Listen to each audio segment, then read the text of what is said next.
Já ouvi. Já iniciou.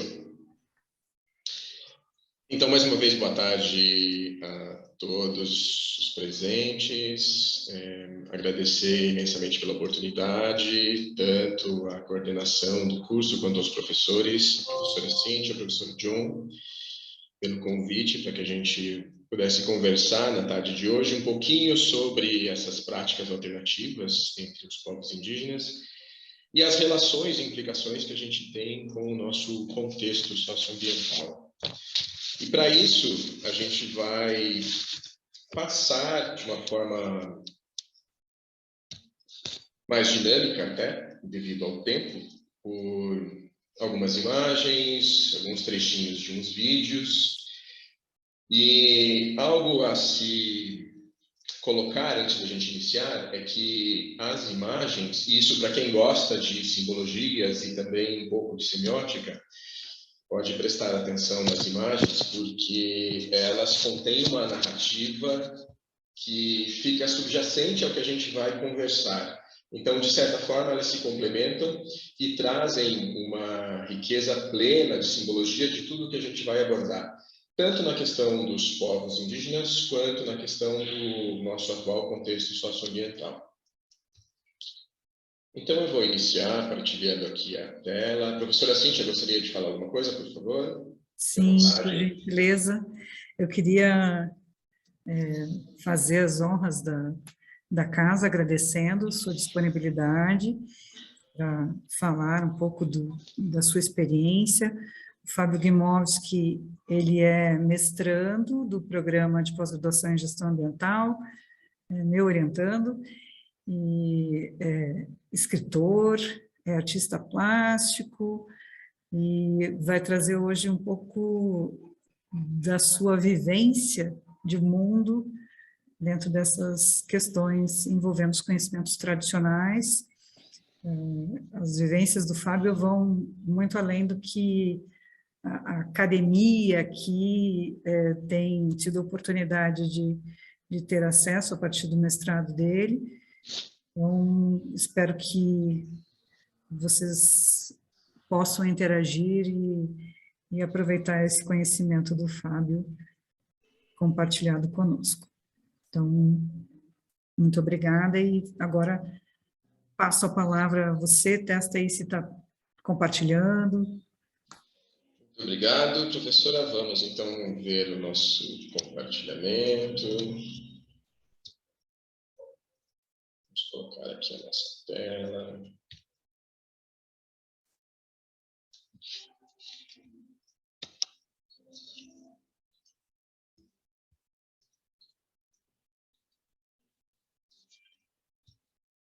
Muito bem.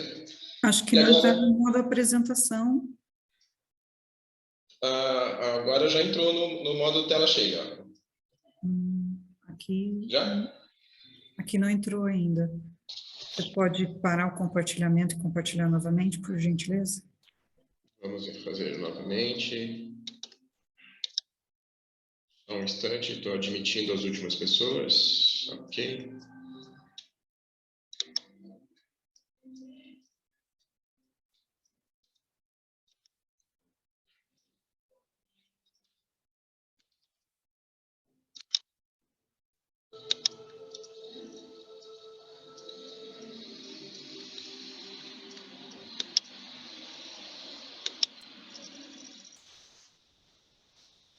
Está em tela cheia novamente, entrou?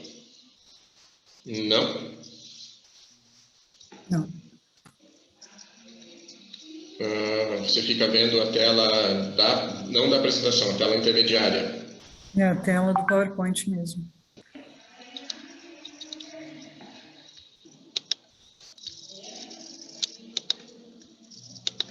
Vamos tentar mais uma vez.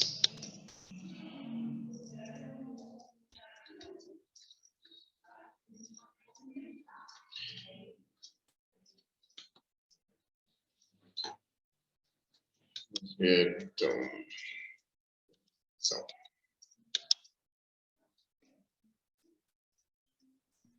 Agora já foi.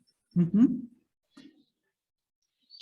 Muito bem, dando início então a essa nossa jornada de hoje, a gente vai conversar um pouquinho sobre essas práticas alternativas de cura entre as populações indígenas e de que forma isso chega até a gente. Iniciando então essa caminhada lá no meio da floresta, a gente passa. A gente ainda não chegou lá porque a apresentação não andou. Vejamos. Agora foi. A gente tem uma questão a respeito das práticas alternativas e as dimensões que elas envolvem. E aí, a respeito dessas dimensões, a gente tem uma dimensão relacionada à cosmovisão, e essa cosmovisão, ela influencia diretamente esses saberes tradicionais, partindo, obviamente, do conceito de cosmovisão como uma mitologia viva, que por meio de sensibilidade e intuição vão desenhando esses contornos dos saberes tradicionais. E esses contornos vão se revelar no uso e na utilização das plantas medicinais. Essa mitologia viva, ela vai moldar esses olhares. E é interessante aqui observar, inclusive numa fala recente do Ailton Krenak, quando perguntaram para ele sobre a recuperação de um rio. E aí ele respondeu, para que esse rio voltasse a ter vida, era necessário que todas as atividades humanas parassem. Isso foi logo antes da pandemia. E o mundo parou. O interessante nessa fala é o rio ter vida. E essa vida, para esses povos indígenas, ela está relacionada a seres que habitam a floresta, habitam as árvores, as plantas, os animais, e fazem parte dessa mitologia viva. Ou seja, são entidades personificadas que se relacionam com nós, os seres humanos, e que envolvem uma profunda correlação. Tem um livro de Einstein que ele fala, se chama Como Vejo o Mundo, e ele fala assim, minha condição humana me fascina. Ele abre o livro com essa frase. E aí eu complementaria que todas essas condições humanas me fascinam e nos fascinam. E é por isso que agora caminhamos aqui pela floresta e passando dessa primeira tela, a gente parte agora para a questão da cosmovisão, mais especificamente abordada. Então, dentro dessa cosmovisão, a gente tem uma complexidade imensa, porque ela envolve outras dimensões. E entre essas outras dimensões, temos essas quatro que são física, intelectual, espiritual e emocional. Naturalmente, todas essas relações envolvem a relação do ser humano, tanto consigo mesmo quanto com o meio. E aí a gente tem Davi Kopenawa, que é o representante de Yanomami, e ele fala, ali tem a frase, inclusive, né? Acho que vocês deveriam sonhar com a terra, pois ela tem coração e respira. Que simbologias isso traz, né? Que significados isso traz? Para os Yanomami, toda essa relação da floresta, ela é habitada pelos Chapiri. A gente já vai ver logo em seguida um depoimento dele, e a gente tem por hábito traduzir os Chapiri por espíritos. É algo que se aproxima para que a gente possa entender, mas não trata da sua relação inteira. Então, o Davi Kopenawa fala, na floresta, a ecologia somos nós, mas também, tanto quanto nós, os Chapiri, os animais, as árvores, os rios, os peixes, o céu e a chuva, o vento e o sol, tudo o que tem existência na floresta. Então, para que a gente possa ter uma ideia melhor a respeito dessa visão que esses povos compartilham, apesar de diferentes cosmovisões, a gente encontra essa essência relacionada a essa dimensão de algo que nos toca e, ao mesmo tempo, está em pleno contato conosco.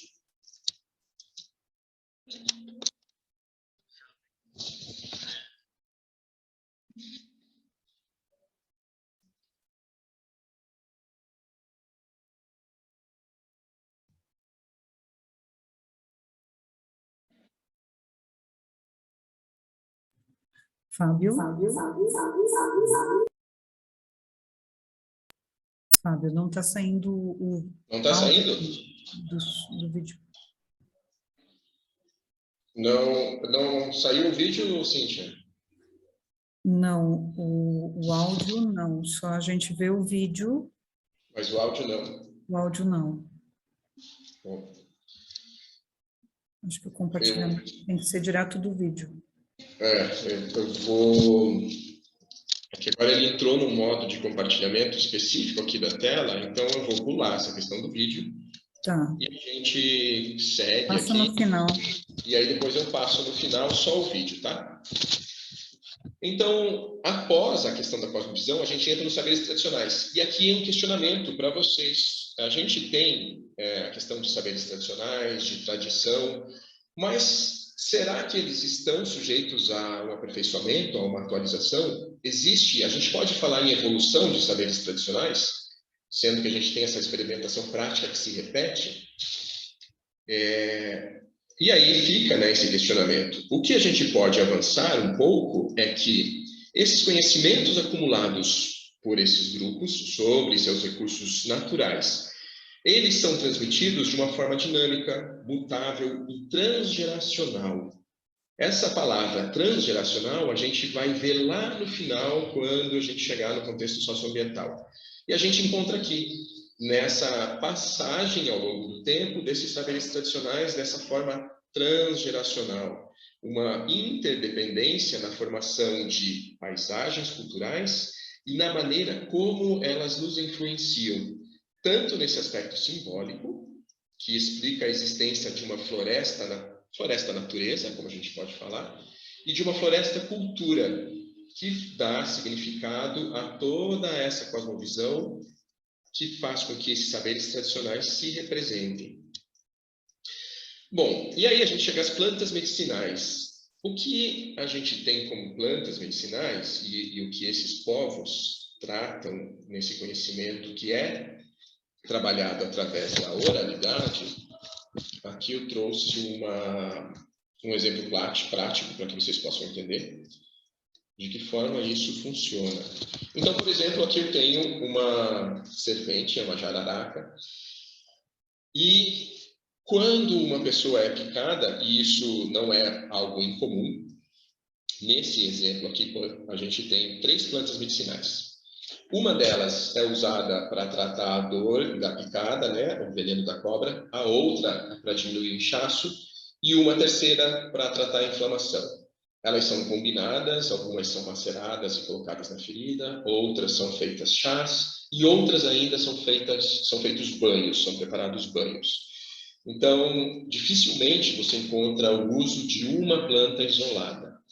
Algo a se comentar, aqui no canto esquerdo, a gente pode ver um primeiro livro.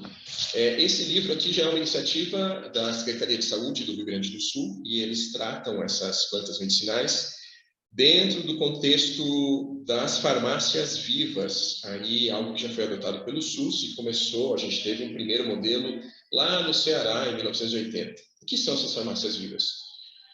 São hortas que são cultivadas e as pessoas podem ter acesso a essas plantas ali mesmo, ao serem atendidas. Esse outro livro aqui ao lado, Rural Xarahu, ele é um livro de plantas medicinais do povo Xanenawa, e isso é um projeto em realização que possivelmente vai ficar pronto aí para o ano que vem e vai envolver essas plantas que a gente viu agora e comentou, e os seus usos e as suas formas de coleta. Aqui a gente teria mais um vídeo, eu vou passar ao final, então seguindo.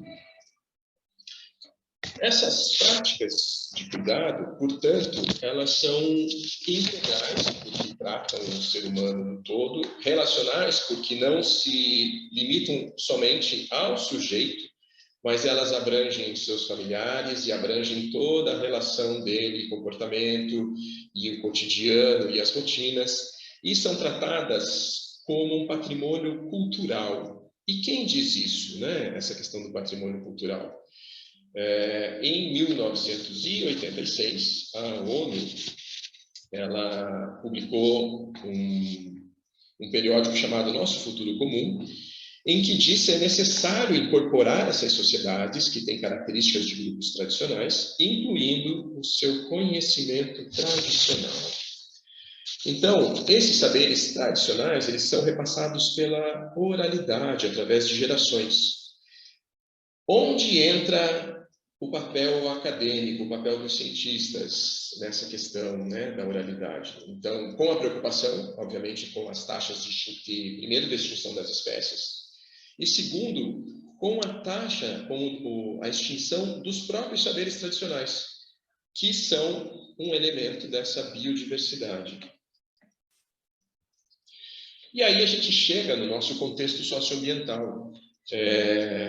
Um homem aí, o Paramahansa Yogananda, ele é um yogi e ele fez o Ocidente dialogar com o Oriente por meio das suas reflexões, das suas práticas e da sua visão integral, que olhava o mundo como um só, ainda que respeitadas as suas diferenças, né, culturais e as diferenças também regionais. E aí ele diz assim, se você plantou, espere, confie com paciência, não arranque a semente todos os dias só para ver se ela já está nascendo. Um pouco dessa visão dele é o que a gente traz aqui nessa questão ao abordar os povos da floresta, porque é necessário que haja esse convívio entre saberes científicos e saberes tradicionais. E mais importante do que isso, um cuidado muito grande na interação com esses povos, a fim de manter esses conhecimentos preservados. E esse cuidado, ele ganha maior destaque, principalmente entre nós, pesquisadores, quando nos aproximamos desses povos e, de certa forma, retiramos esse conhecimento. E aí é que reside, talvez, a área de maior cuidado, em preservar, em fazer com que esses saberes sejam respeitados, em que eles não sejam utilizados de uma forma indevida e que seja dado também o devido retorno a essas sociedades.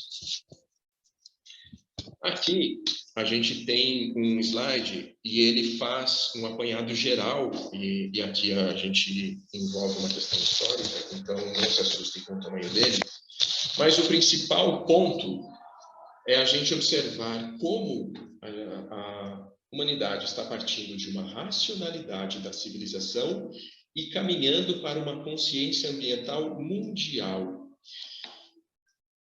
Então fica a pergunta, será que antes lá de 1950 não existiam ambientalistas, não existia consciência ambiental? Sem dúvida que sim. E a gente tem e conhece vários exemplos a respeito disso. O que não havia era esse contexto de agenda mundial, em que essa questão da consciência ambiental hoje se expande para todos os lugares e atinge todas as pessoas, de forma a criar ações que se ramificam e atingem de forma integral todas as pessoas desse planeta. A gente parte lá, só como exemplo, lá da escola de Frankfurt, porque a partir deles começou-se a prestar atenção nessa racionalidade instrumental. É interessante notar que os dois autores lá, Adorno e Horkheimer, deram os primeiros passos em temas que se desenrolariam como defesa do meio ambiente, exatamente porque essa racionalidade da civilização, ela sujeitava tudo ao poder do ser humano. Seguindo a questão do círculo, a gente passa ali por iniciativas da ONU, debates mundiais, e aí tudo isso para demonstrar que essa consciência ambiental vem se estabelecendo. Ainda não chegou no ponto ideal, e é por isso que a gente tem uma setinha indicando ali para frente de 2022, para que a gente possa pensar em que forma as futuras gerações vão se relacionar com essa questão de consciência ambiental. E isso nos faz pensar de que forma, por exemplo, uma pessoa nascida hoje, sobre esse aspecto todo de tomada de consciência, que visão de mundo ela vai ter? E agora, avançando um pouquinho mais, passando 2, 3 gerações, que visão de mundo essas pessoas, essas novas pessoas que virão, elas terão? Então, hoje, a gente pode fazer alguns exercícios de futuras perspectivas. E nessas perspectivas, a gente tem alguns autores que se debruçam sobre esse tema e nos apresentam possíveis caminhos que vão se desenrolar lá na frente em novas formas de ver o mundo, novas formas de se relacionar, novas formas de economia. E pegando ali, por exemplo, o saber ambiental do Henrique Neff, o que ele fala? Necessariamente, a gente precisa de uma visão integrada, multidimensional, uma perspectiva que seja transgeracional, e quando a gente fala transgeracional, já entra aí em Edgar Morin, porque ele fala muito nessa questão de terra-pátria, de terra-mãe. O planeta ainda não chegou nesse ponto, mas por meio dessas perspectivas transgeracionais, talvez seja possível alcançar esse caminho. Hathaway e Boff, por exemplo, eles falam dessa ecologia espiritual, e o que ela é? Nada mais do que colocar lado a lado ciência e a cosmovisão dos povos indígenas. De novo, a gente cai nessa visão integradora, né? Essa via para o futuro da humanidade, ela fala exatamente disso, dessa necessidade, dessa visão que integra, que é ao mesmo tempo una e multidimensional. Quando Heidegger fala, por exemplo, do ser e o tempo, o que ele diz?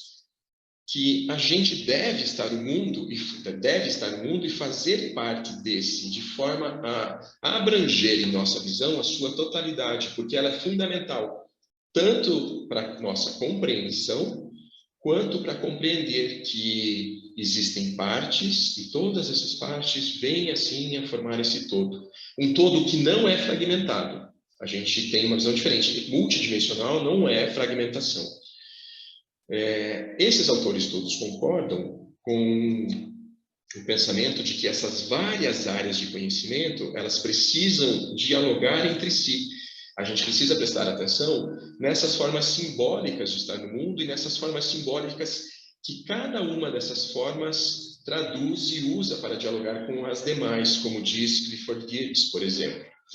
Já o Welser, quando ele fala em identificação cidadã, dentro dessas perspectivas, ele identifica três bases para o desenvolvimento, né, dessa identificação. A primeira é uma individual. E quando eu falo individual, a gente se retornar àquele slide anterior e pensar em questões anteriores a essa tomada de consciência ambiental mundial, a gente tinha ações individuais ou locais. Locais quando se fala nacionais, né? E aí o Harold Welser, ele fala que a mais impactante de todas é aquela que se desenvolve a nível internacional, pois abre uma oportunidade para que você possa ver essa multidimensionalidade, uma interconvivência de saberes, uma perspectiva transnacional e essa compreensão da totalidade, algo que vale a pena a gente voltar a atenção para enfrentar esses caminhos pelos quais a gente vem passando. Estendendo um pouco mais essas perspectivas, a gente pode pensar da seguinte forma: aprender o mundo, ou seja, aprender para as novas gerações, mas para nós é reaprender. E aí, como diz o Raoni, respiramos todos o mesmo ar, bebemos todas a mesma água, vivemos todos em uma só terra, nós devemos protegê-la. Que terra é essa? Que terra é essa que esses autores, ao trabalhar essas possíveis perspectivas, nos mostram? Um planeta complexo, de áreas de saberes interdisciplinares, multifacetado e dinâmico. E pegando essas características, elas são as mesmas características que a gente tem lá nos saberes tradicionais. Lembra no início da nossa fala, quando a gente estava lá na floresta ainda? Que são saberes dinâmicos, multifacetados, que envolvem uma perspectiva transgeracional. Então, aprender o mundo nada mais é do que caminhar, e aqui ao caminhar, essa imagem foi escolhida intencionalmente, porque ela mostra um deserto, e a gente sai de um bioma para outro, né? Para mostrar essa questão multidimensional, em que tudo conta, tudo faz parte do todo, tudo tem a sua importância. E dentro dessa importância, A gente tem autores como Elliot Sober, por exemplo, que fala de uma filosofia da biologia. Essa filosofia da biologia, ela diz o seguinte, que a evolução cultural ela é tão importante quanto a genética. E dentro dessa evolução cultural, há uma evolução do altruísmo.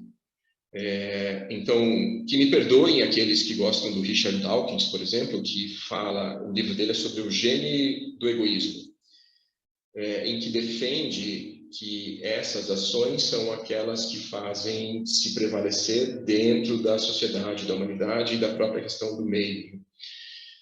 Mas esses autores que se debruçam sobre estudos de altruísmo e essa filosofia da biologia, começam a observar modelos diferenciados de comportamento, que pensam não só em uma seleção individual das espécies, mas em uma seleção em grupo. Esse pensamento também está de acordo com o Mathieu Ricard, por exemplo, que é um monge budista, e ele aponta para essa plasticidade do cérebro, ou seja, o cérebro está sempre evoluindo em função das experiências. E em função dessas experiências, essas abordagens que envolvem o altruísmo demonstram que é possível você fazer com que convivam harmoniosamente tanto saberes tradicionais quanto saberes científicos, sem que haja necessidade de um prevalecer sobre o outro. E aqui, novamente, recordando uma frase de Ailton Krenak, que ele diz o seguinte, né, que as crianças indígenas, elas são orientadas não para serem vencedores, porque vencer implica em alguém perder. Eles aprendem a partilhar o lugar onde vivem, a partilhar o que têm para comer, e aprendem, né, por meio de exemplo, de que o indivíduo conta menos que o coletivo. Então, nada mais é do que uma visão que se alinha a esses estudos mais recentes dessa filosofia da biologia e dos estudos da neurociência, numa área que se chama neuroética. E a gente chega nessa questão do ser humano integral. Quem é esse ser humano integral? É aquele que tem uma visão de mundo participativa, coletiva, que entende essa multidimensionalidade, que alinha consciência e cosmovisão, que alinha ciência e intuição, razão e sensibilidade. Então, o ambiente não é um processo, não acontece como um processo autônomo. Assim como não existe um organismo sem um ambiente, também não existe um ambiente sem um organismo. A gente não consegue prever, né, essa alternativa. Então, nessa concepção multidimensional, a gente pensa no seguinte: pessoas de cultura oral e aquelas de cultura digital, e aí falando da gente, de quem está lá agora no meio da floresta, o cérebro é biologicamente idêntico. Mas eles são configurados de uma maneira diversa pelo ambiente sociocultural. E é esse ambiente sociocultural que forma valores diferentes para grupos distintos. E nesses valores reside o estudo da neuroética, de que forma esses valores morais eles se identificam e eles moldam a nossa forma de ver, de representar e de interpretar o mundo.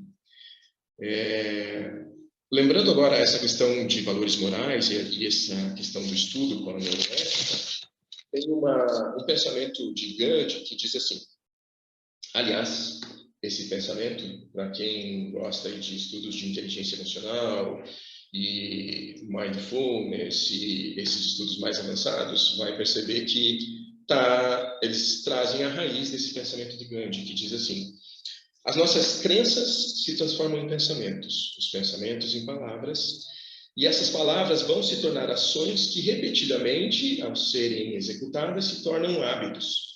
E são esses hábitos que formam nossos valores e, consequentemente, vão determinar a nossa forma de interpretar o mundo.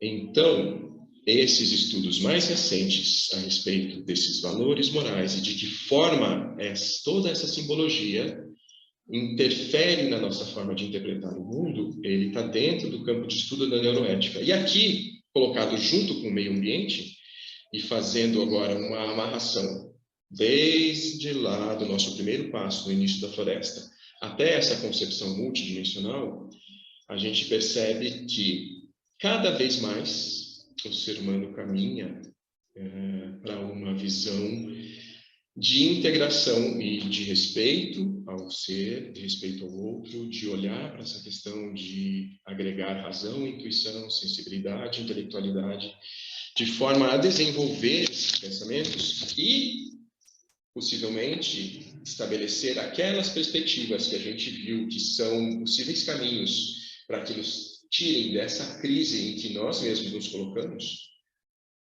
se tornem efetivas. Essa sociedade planetária pode soar como uma utopia para muitos, né?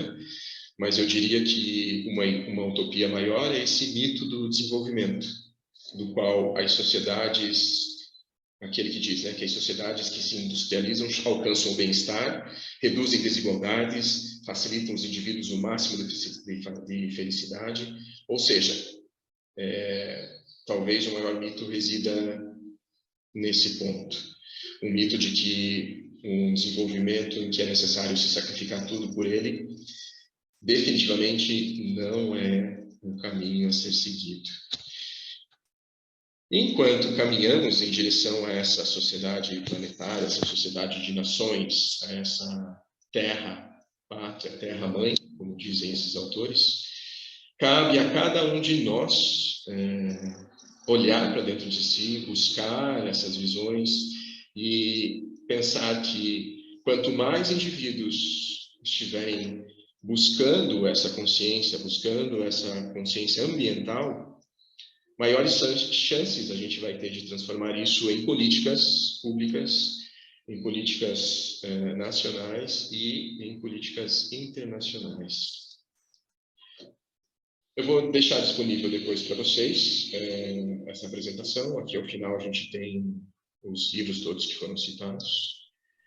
E com isso a gente encerra essa primeira parte e abre... Vamos tentar passar os vídeos. Conseguimos passar os vídeos, só que daí você vai ter que abrir e fazer o compartilhamento de um jeito diferente.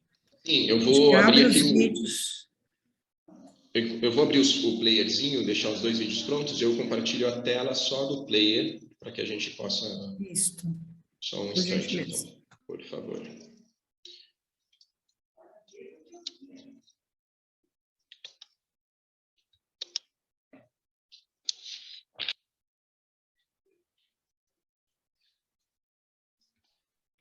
Enquanto compartilha aí, eu vou colocar aqui para vocês no chat o link para a lista de presença, que fica mais fácil daí a gente fazer o controle pela lista.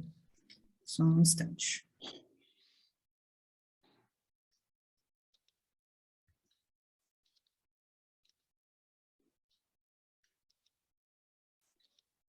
Ok, vamos ver se a gente consegue compartilhar agora a tela do vídeo.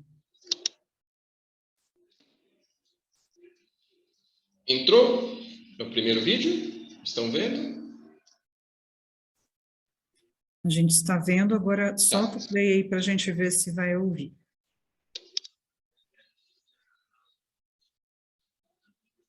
Não.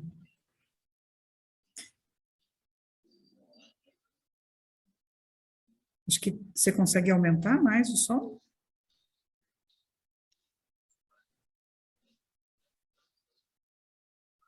Acho que não.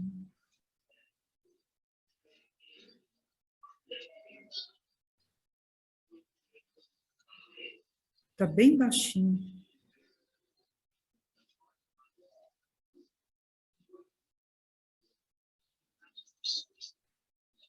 Acho que... Mas se você puder ir fazendo comentários das imagens, já... Já vai terminar, já vou fazer aqui os comentários.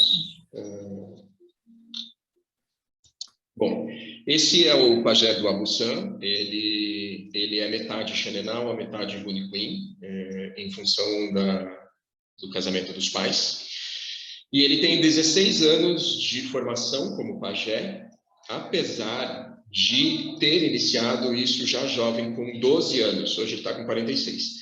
Mas dos 12 até os 30, ele relata que eram mais estudos, então ele não se considerava ainda um pajé.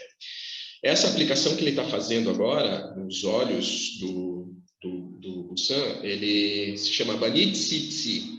É uma erva que eles chamam de rapé dos olhos. É utilizada para ajudar a limpar a visão quando eles entram na mata para caçar.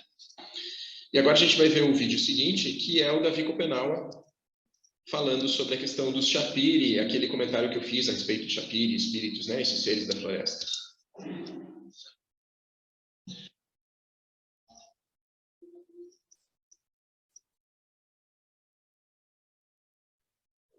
O áudio não saiu mesmo.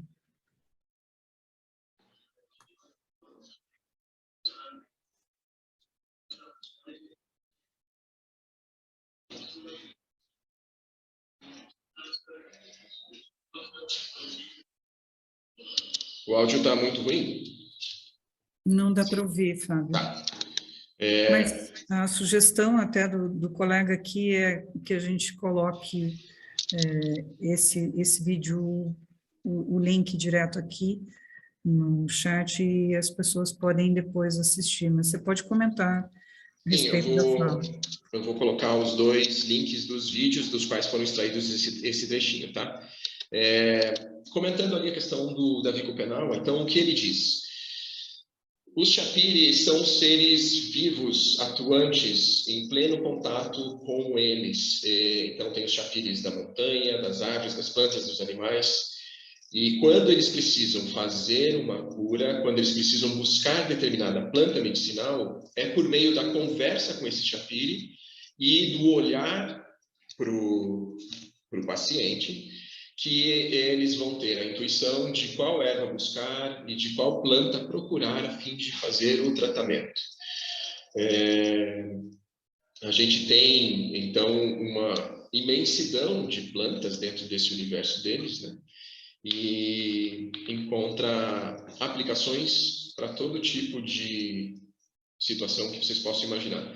Desde dor de dente até uma diabetes, hepatite, picada de cobra. Para crianças, eles têm bastante ervas que são preparadas como banho. Enfim, essa é a questão. Eu vou procurar aqui os vídeos e já vou colocar os links aqui para que vocês possam assistir depois. E acho que é isso. A gente tem perguntas. Fábio, eu acho que você pode fazer um comentário sobre como este tema se relaciona com a sua dissertação de mestrado, por gentileza.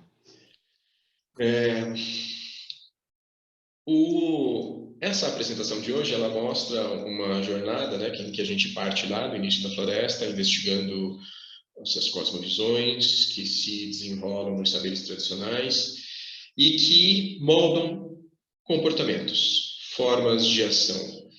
E a minha dissertação de mestrado, ela parte exatamente dessas cosmovisões e faz o link, a gente faz uma conexão com a educação ambiental, no sentido em que essas sociedades que vivem em meio à floresta praticam uma forma de educação ambiental que é natural, implícita à forma de viver deles, muito em função dessa cosmovisão e também em função desse olhar para o coletivo. Essa abordagem da educação ambiental, a gente espera que ela possa trazer frutos para que, identificados uma vez quais são esses comportamentos e quais são essas perspectivas, a gente tenha formas de aplicar esses saberes também na forma com que a educação é vista aqui pela nossa sociedade. Ok. Então, assim, o teu trabalho de mestrado, ele foca em entender como que os aspectos da cosmovisão podem ser utilizados para processos de sensibilização ambiental, e com isso também amarra-se o conhecimento tradicional que o povo, em especial, com que você mais trabalhou, que foi o pessoal da nação Xananaua, estabelece relações com o ambiente, e entende as práticas de cura. Então, é um trabalho que vai de acompanhar as práticas de cura, os usos medicinais junto a esse povo e resgatar estes aspectos em processos de sensibilização ambiental, tanto na formação de pajés dentro das estruturas indígenas e também na sensibilização ambiental de não indígenas, né? Perfeito. Então, uma das preocupações principais é estabelecer essa ponte entre esses saberes acadêmicos e tradicionais, fazendo com que tanto os saberes tradicionais cheguem até nós, na forma com que a gente possa entender quais práticas podem ser utilizadas dentro da questão da educação ambiental, por exemplo, mas, da mesma forma, o aporte do nosso conhecimento também fazer com que eles sejam beneficiados. Um dos exemplos mais claros é a questão do livro a ser feito, né, que é uma compilação das plantas medicinais, que nasceu de um desejo dos próprios pajés de registrar esses saberes para que não se perdessem. Isso já é uma ponte indo daqui para a floresta, né?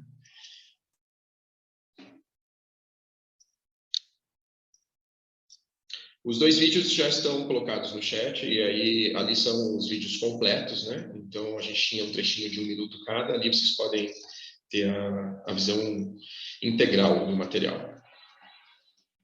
Fábio, eu vou aproveitar aqui para dizer que o pessoal está elogiando bastante e que tem aqui um comentário. Conhecimento das ervas é a raiz e mãe de toda a medicina moderna. Minha bisavó era indígena e minha mãe conta que ela usava muito as ervas da região. Parabéns pelas lives. Uhum. É engraçado, né, que a gente cada vez mais acaba tendo que fazer um retorno às origens para se reorganizar e poder analisar de forma mais holística o próprio conhecimento científico, né? Porque acho que por muito tempo o conhecimento tradicional ele foi usurpado a partir da própria ciência, né, Fábio? Acho que você pode até trazer para o pessoal que está nos assistindo um pouco da sua experiência somente para desenvolver seu projeto de pesquisa, para você poder interagir com comunidade tradicional indígena, quais foram as etapas que você teve que organizar para garantir a proteção do que é direito deles, que é esse conhecimento tradicional. Acho que vale a pena você puxar esse outro lado, porque a gente não pode simplesmente mudar o formato, né, de usurpar conhecimento e simplesmente dar sequência a um modus operandi lá das antigas, em que se mandava lá alguém, um pesquisador, para uma comunidade, e essa comunidade compartilhava as experiências, os saberes tradicionais, depois o pesquisador saía com esses saberes e utilizava para o seu benefício próprio, benefício de indústrias. Então, vale a pena você também fazer comentários sobre os aspectos legais brasileiros que regem essa aproximação das práticas curativas e a pesquisa no país. Perfeito. Vamos começar com uma breve regressão ao primeiro contato, e é importante relatar de que forma esse contato aconteceu e como esses primeiros portais foram abertos. E aí a gente tem uma sociedade de cultura oral, né, de grande enfoque numa sensibilidade e numa intuição. E essa primeira aproximação, o caminho pelo qual as barreiras foram rompidas foi por meio da arte. Em função dos meus trabalhos também com pintura, com desenho, e com essa aproximação, fez com que inúmeras barreiras caíssem muito mais rápido do que se essa aproximação se iniciasse diretamente com a pesquisa. Então, já existiam muitos contatos anteriores, né, de visita, de estadia com essas pessoas, com essa aldeia lá no Acre. Eu já recebi os pajés na minha casa. E no meio desse processo surgiu o mestrado em gestão ambiental. Quando o mestrado surgiu, foi algo também muito síncrono com a relação do pedido do livro das plantas medicinais. Porque se eu não estivesse dentro do programa de gestão ambiental, também amparado, né, pelas visões dos professores, eu não saberia como agir e talvez não levasse em frente essa realização. Por quê? Dentro da estrutura dessa pesquisa que está sendo realizada, ela precisa passar por várias aprovações, entre comitê de ética, pesquisa com patrimônio genético, pesquisa com comunidades tradicionais, aprovação da FUNAI, o CNPq, todos esses órgãos fazem a sua parte, dando ciência e aprovação para que esses conhecimentos sejam abordados.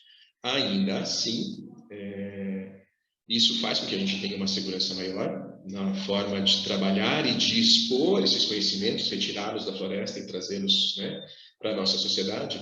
Mas ainda assim, a segurança vem no sentido de que todos esses órgãos envolvidos trazem essa segurança e essa proteção a esses saberes. E cabe a nós, como pesquisadores, fazer com que essas sociedades, quando abordadas por qualquer intenção de pesquisa, tenham esse retorno, tenham essa proteção, tenham essa segurança de preservação dos seus conhecimentos e não sejam expoliados, como a gente já viu isso acontecer tantas vezes ao longo da história. Então, dentro do programa e no desenvolvimento dessa dissertação, foi que eu me senti mais seguro para poder trabalhar determinados temas que vêm a ver com essa questão do livro, né? Cabe também ressaltar que muitas dessas plantas já estão catalogadas, têm seu nome científico, e o livro que vem a público, ele conterá somente aquelas que já passaram por todo esse procedimento. Talvez algumas plantas que a gente não sabe e não tem identificação completa ainda, esses fiquem para uma versão somente dos pajés, por enquanto. Esse é um dos outros cuidados que a gente tem também, né? Sim, aqui até o Gabriel Gino comenta, quanto ao livro dos saberes, como funcionaria o patenteamento. Acho que é importante explicar direitinho, né, essa questão. A gente tem organizações indígenas com CNPJ que respondem pelas aldeias. Essa aldeia específica de onde eu estou, eles têm uma organização, que são os povos indígenas do rio Envira, que é o rio lá do Acre. E, mais especificamente, tem uma outra organização que é específica dessa aldeia. Esse registro fica em nome dessa organização responsável pela aldeia e em coautoria com a Organização dos Povos Indígenas do Rio Envira, que envolve todos os Xananaua, que é a etnia abordada. E nesse caso, como o Fábio comentou anteriormente, o livro que viria a público seria o livro que já apresenta os usos de plantas que já foram identificadas, já são plantas conhecidas e com usos já conhecidos. A diferença é que o Fábio daria um viés de transposição do conhecimento a partir de associação de imagens e da própria estrutura do livro para dar mais acesso a não indígenas. Né? E aí, o outro tipo de produção, que daí seria a produção envolvendo plantas que ainda não foram identificadas, né? Então, que aí leva um pouco mais de tempo e que carece de proteção, até em função das questões de propriedades bioativas. Deixa eu ver, tem uma colocação aqui, uma pergunta. Fábio, você já conseguiu transmutar estes aspectos de um ser humano integrado, envolvendo a transdisciplinaridade, para algum grupo não indígena, no sentido de alguma ação, tendo em vista a complexidade e o aprofundamento desse contexto? Eu não sei se entendi exatamente qual é ali o ponto da pergunta, mas talvez um exemplo disso sejam algumas vivências que eu faço e que envolvem a arte e conhecimentos científicos, e eu busco fazer isso de forma a trabalhar muito a questão do autoconhecimento, no sentido de caminhar por aquelas perspectivas que aqueles autores abordam, né, durante a apresentação ali que foram comentados.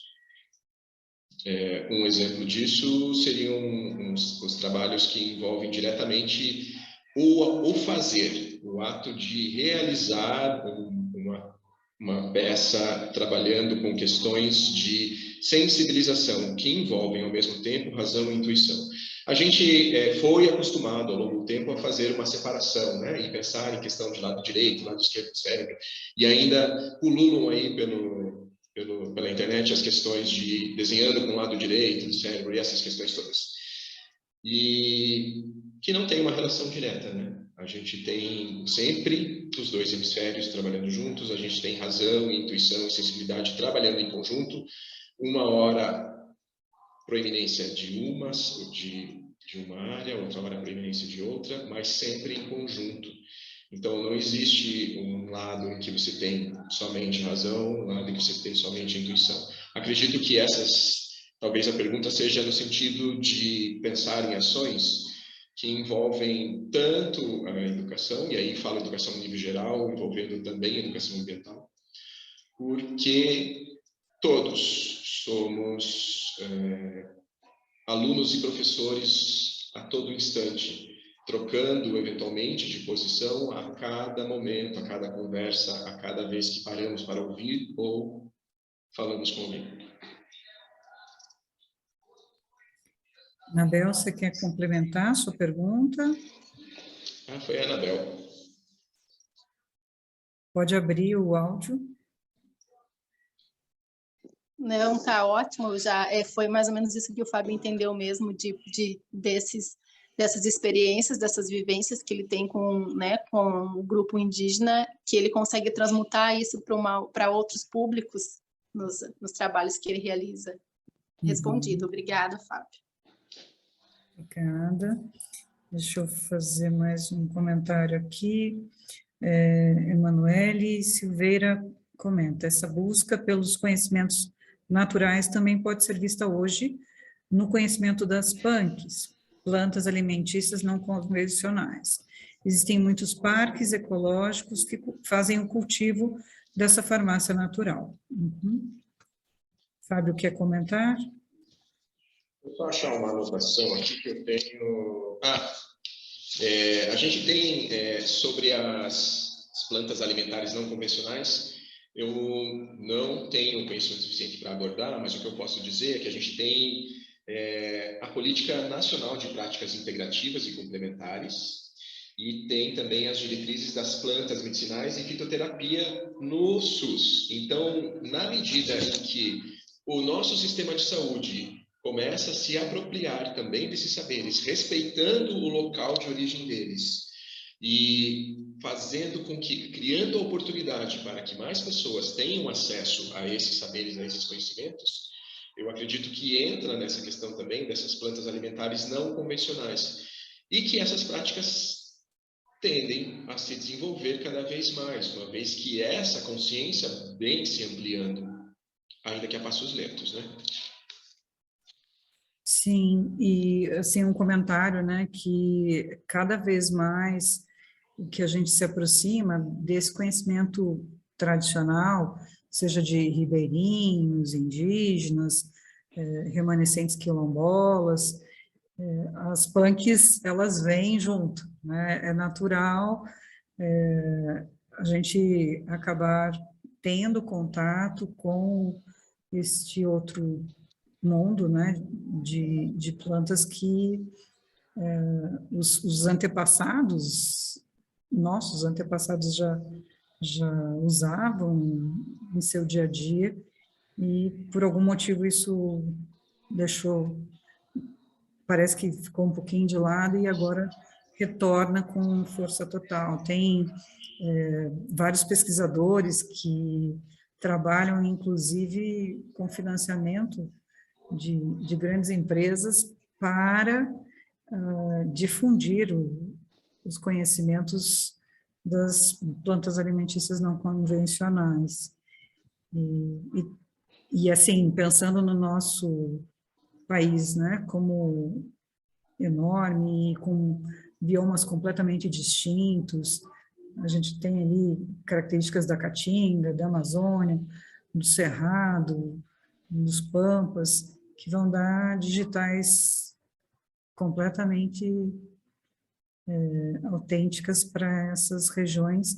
Isso realmente precisa ser valorizado, e tem política nacional já, né, que coloca isso em prática, abrindo a possibilidade de que médicos do atendimento público possam indicar usos terapêuticos a partir da farmácia natural. Então... Sim, a gente tem um universo imenso nessa biodiversidade nossa, né? E essas aplicações em relação a plantas medicinais, ela ainda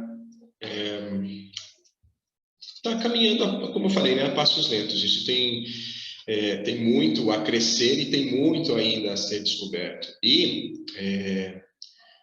acrescentaria eu, citando o Mário Quintana, quando fala de um poema de Camões, acrescentaria eu, se a tanto me atrevesse, que não só a medicina tem pontos a se beneficiar dessa ampliação desses saberes, né, desse abraçar desses novos saberes, mas todas as outras áreas, exatamente porque a gente fala em conhecimento inter e transdisciplinar. E da mesma forma que a gente já tem práticas alternativas, né, sendo reconhecidas e já integradas às práticas que são hoje oferecidas, como Ayurveda, acupuntura, homeopatia, ainda que tenha muita gente que torça o nariz para essas práticas, né, elas já foram reconhecidas. Então, esses saberes tradicionais estão seguindo essa linha. Aquilo que me chama muita atenção é que as pessoas que torcem o nariz para isso, né, falando e chamando de pseudociência essas outras áreas de conhecimento, elas praticam uma forma de obscurantismo, né? O que é a ignorância, senão você abraçar esse obscurantismo?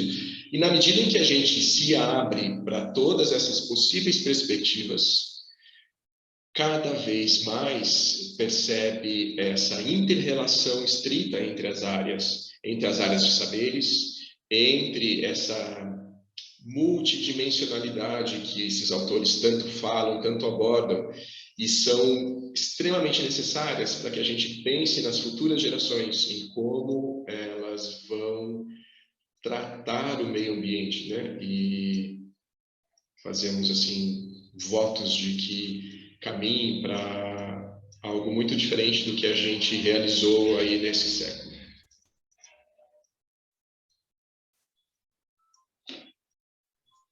Ótimo. Concordo, assim, gênero, número e grau, que a gente precisa se abrir também para novas oportunidades, né? A ciência, a partir da farmacodinâmica, farmacocinética, ela só vai ter condições de evoluir no campo das plantas medicinais em consonância aos saberes tradicionais. E tem um valor imenso por trás disso. Claro que existem situações que nós muitas vezes podemos desconhecer no momento, e que depois de ensaios laboratoriais, ensaios com organismos teste, nós acabamos entendendo que de placebo sobra muito pouca coisa, né? Então,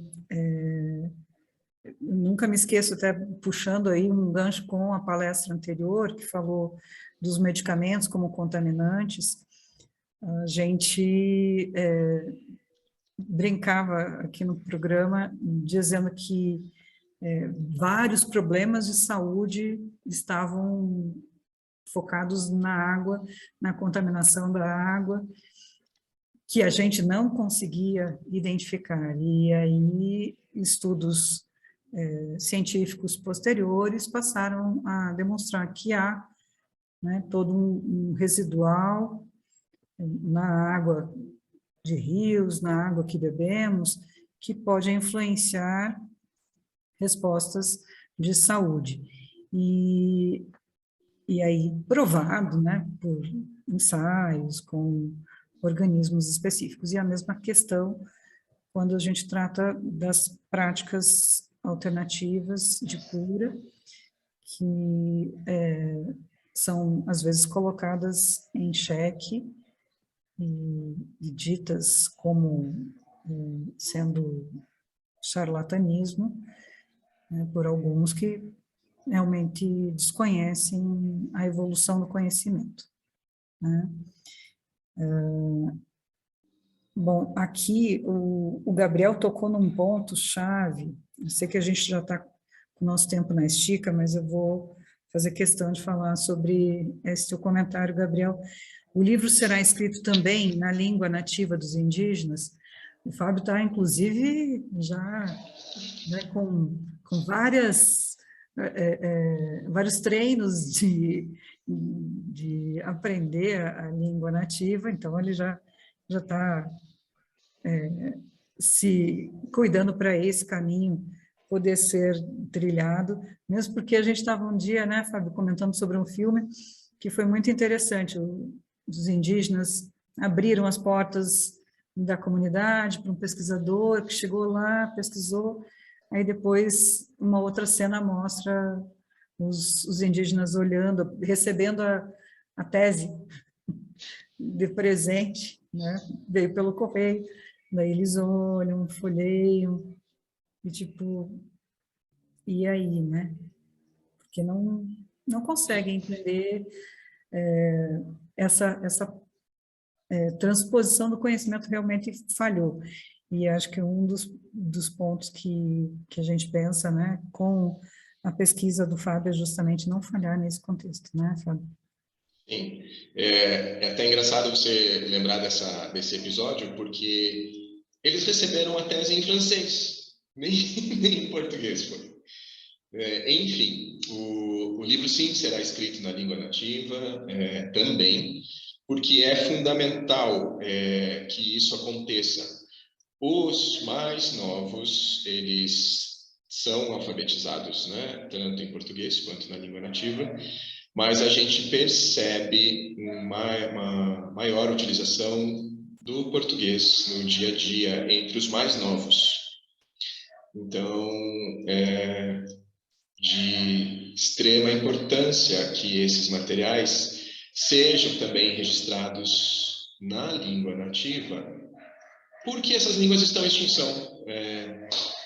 Simples assim. E o nosso cenário, até que esse equilíbrio retorne, ele não é dos melhores, né? Possivelmente nós levaremos à extinção ainda inúmeras espécies de animais, de plantas, de línguas, e isso é extremamente desalentador e triste. Então, sim, o livro terá a sua versão junto, né? Conjunto, na língua nativa. E gostaria também de amarrar que o trabalho do Fábio acaba valorizando o que a gente defende aqui no programa, que é a bioeconomia de floresta em pé. A partir da valorização desses conhecimentos tradicionais, oportunizando o entendimento de novas possibilidades de ganhos a partir do conhecimento tradicional e das próprias plantas em si, que esse povo domina. A gente está promovendo o avanço da bioeconomia de floresta em pé. Ou seja, tem muita preciosidade na floresta em pé e que precisa ser valorizada, porque substâncias bioativas e outros tipos de materiais podem gerar, inclusive, muito mais dividendos para o país do que pôr florestas abaixo, plantar ou fazer cultivo, né, e criação de gado. Sim, exatamente. Sandra comenta, esta prática tem chance de agregar nas práticas interativas implementadas no SUS? Sim, sem dúvida. A gente já tem as farmácias vivas, né, implementadas, e na medida em que esses conhecimentos vão se estendendo, isso tende a acontecer. E a gente já tem esse exemplo acontecendo no Rio Grande do Sul com essa cartilha que existe lá sobre as práticas medicinais indígenas. Parabéns, muito obrigada pela fala e ficamos à disposição. Conheçam o PPG-AMB, conheçam a Universidade Positivo. Estamos aí. Um abraço.